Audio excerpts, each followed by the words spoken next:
बोले देवादिदेव 1008 श्री आदिनाथ भगवान की जय। वर्तमान शासन नायक महावीर भगवान की जय। देवादिदेव 1008 श्री चिंतामणि पार्श्वनाथ भगवान की जय। परम पूज्य गुरुवर अंतर्मना आचार्य श्री प्रसन्न सागर गुरुदेव की जय। हम सभी विगत कई दिनों से तप कर रहे हैं। आज किसी का 24वां उपवास है, किसी का 11वां उपवास है, 25वां, किसी का 25वां उपवास है, किसी का 11वां, और बहुत सारे लोगों का पूरे पुष्प ग्रुप का आज 7वां उपवास है।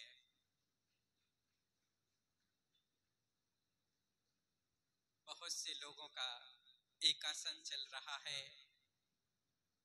एक आहार एक उपवास, और एक भैया है वो नीरस के साथ उपवास कर रहे हैं।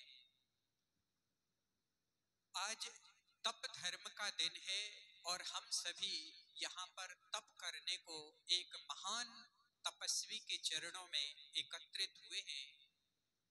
हमें इन तप के क्षणों में केवल इतना समझना है कि आप देखिए, शास्त्रों में, पुराणों में कई प्रसंग ऐसे आते हैं कि जहां पर विद्या सिद्धि के लिए तप कर रहे थे, मंत्र साधना कर रहे थे, और अचानक से उपसर्ग आया, और उपसर्ग के आने में जो दृढ़ता रखी, उस दृढ़ता का परिणाम ये निकला कि जो विद्या 2 माह में सिद्ध होने वाली थी, वह मात्र 10 दिन में सिद्ध हो गई। एक मनोवेगा का प्रसंग आता है कि मनोवेगा की आंख में एक कुश लग गया और उसका प्रण था विद्या सिद्ध करने को, तो वो नहीं डिगी, दृढ़ रही, तो उसको वह विद्या बहुत अल्प समय में सिद्ध हो गई। रावण का भी ऐसा ही प्रसंग आता है कि अल्प अवधि में, उपसर्ग के काल में,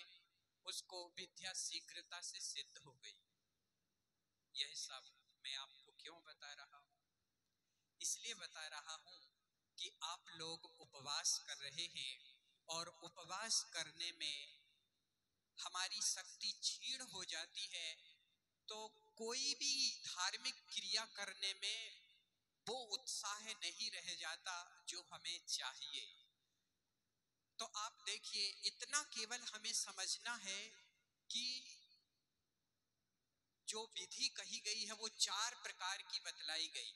उत्थितो उत्थित, अर्थात मन से भी खड़ा है और तन से भी खड़ा है। मन से भी उत्साह से भरा हुआ है और शरीर से भी पूरी शक्ति लगा रहा है। दूसरा विकल्प दिया उत्थितो उपवेष्ट, यानी अंदर मन से तो खड़ा हुआ है, परंतु तन से शक्ति क्षीण होने के कारण बैठ गया है। हमें इसी दूसरे नंबर की स्थिति में अपने को रखना है। तन भले बैठ जाए, परंतु मन को हमारे उत्साह से भरा रखना है। तो मन से मन हमारा उत्साह से भरा रहे, इसी हेतु मैंने आपको यह सब प्रसंग सुनाया है। तप धर्म के दिन 12 प्रकार का तप कहा गया है। अनशन, जो पहला तप कहा जाता है बाह्य तपों में, वह अनशन तप आप सभी यहाँ पर आकर के तप रहे हैं। हमारे जीवन में हम केवल आपको एक ही बात कहना चाहते हैं।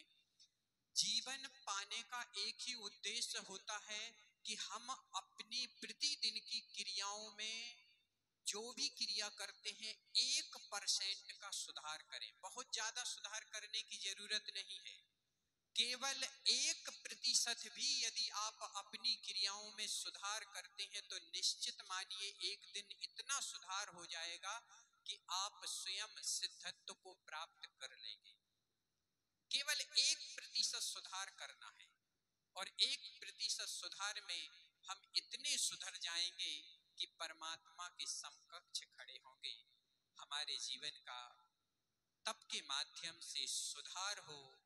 चलते हैं निवेदन करते हैं छुल्लिका तप प्रभा माता जी से, छुल्लिका व्रत प्रभा माता जी से कि वो हम सभी भव्य आत्माओं को जो व्रत आपने अंगीकार किए हैं, गुरुवर ने आपके व्रतों की दृढ़ता को देखकर जो आपको नाम दिया है सार्थक, हमारे जीवन में भी वैसे व्रत आए, इस हेतु हम प्रार्थना करते हैं। बोलिए परम पूज्य छुल्लिका व्रत प्रभा माता जी की।